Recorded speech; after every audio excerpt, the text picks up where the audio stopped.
Well, hello there. This is News Channel Nebraska. Thank you so much for joining us. My name is Eric McKay. Let's take a look at our top headlines today. We begin with the tragedy in the Port of Baltimore and how it could impact the supply chain. U.S. Secretary of Transportation Pete Buttigieg warned Wednesday that returning to normal will take a long time and be expensive. Vessel traffic through the port has been suspended. Ivan Rodriguez has more on the economic impact of the Francis Scott Key Bridge collapse in Baltimore. Car carriers, cargo ships, and cruises halted indefinitely from traveling into and out of the Port of Baltimore. This has a significant and a seismic impact economically, not just on Baltimore, but on the entire state of Maryland. The ship that collided with the Key Bridge early Tuesday was carrying cargo. And Maersk, the Danish shipping giant that chartered the vessel, has suspended service in Baltimore for the foreseeable future.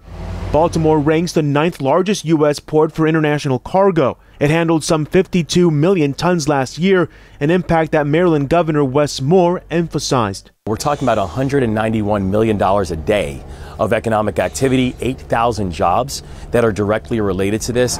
The city ranks first among U.S. ports that process autos and light trucks, handling a record 850,000 in 2023. That's not just cars, by the way. That also includes a lot of farm equipment, which is a very important export for the American economy. Consumers may see an increase in shipping costs, but one leading economist says the goods will be moved through other ports, so the disruptions aren't expected to have much impact on the wider economy.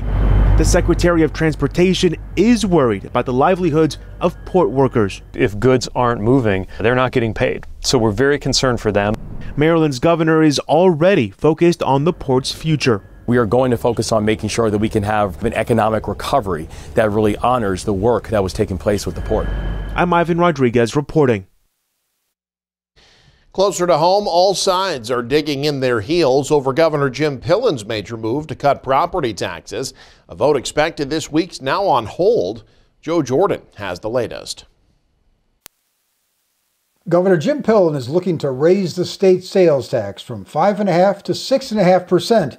That jump in order to pay for his push to cut property taxes by 40%.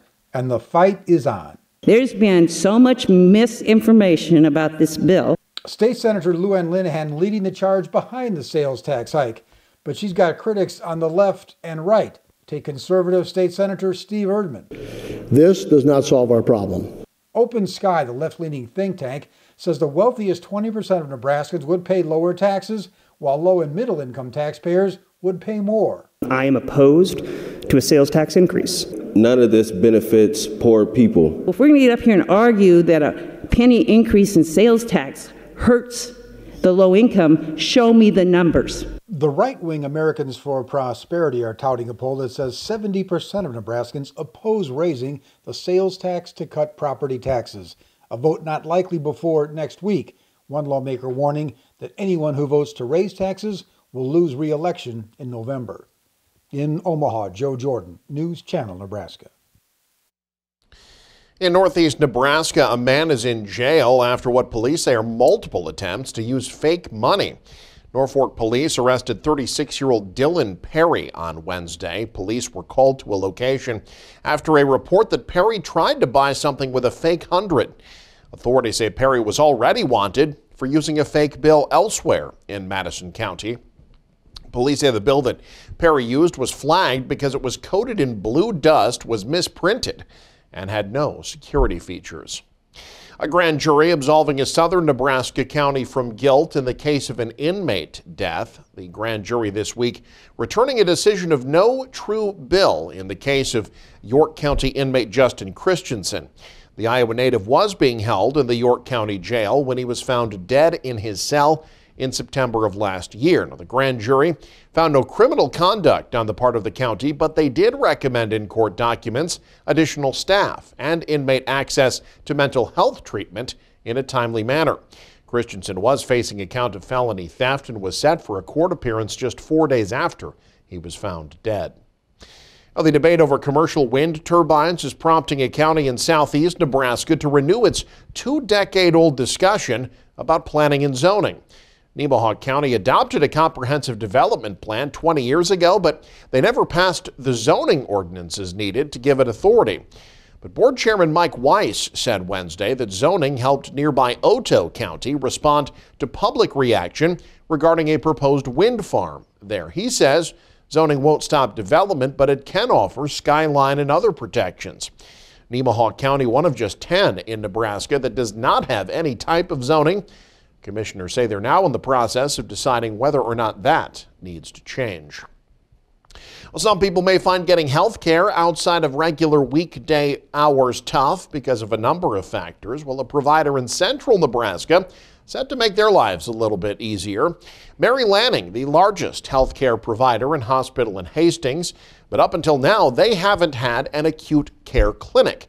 So when it opens next week, the clinic will act as an urgent care that will deal with non-life-threatening injuries and illnesses. The new clinic will be housed in the existing Hastings Family Care Clinic, but will be open until 7 p.m. on Monday through Thursday to help those who work a traditional 9 to 5. Doctors say it's a big moment for them. They say there are several reasons this will benefit both them and their patients. We wanted to offer a way for patients to be seen quicker and more acutely, but then also having extended hours so that people would be able to hopefully not have to miss work as often. And if they have their kid comes home sick from school late in the day or from daycare and they need to be seen that evening before the next day, they've got an option without having to go to the emergency room where it costs a lot more and it typically takes longer than being able to walk into a clinic.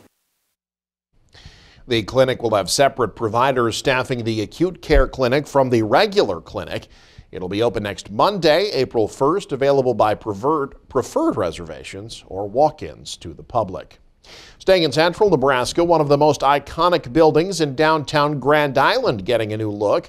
The second floor of the Yancey building at Grand Island's railside getting redeveloped. The floor getting renovated is just above the Equitable Bank on North Locust. Paramount Development has purchased space on the second floor. They're planning to turn it into office space. Developers purchased the property for $40,000, say they plan on making changes over the next year.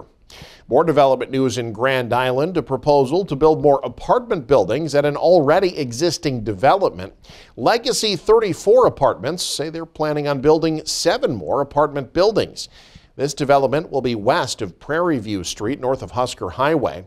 Owner Scott Reef adding 154 more units and a carriage house to what he's referring to as the Disney of neighborhoods. According to the owner, they're building a village that will include parks, a downtown, restaurants, coffee shop, and more. At the City Council meeting this week, members approved the rezoning of a little more than 7 acres of property for platting as part of the development.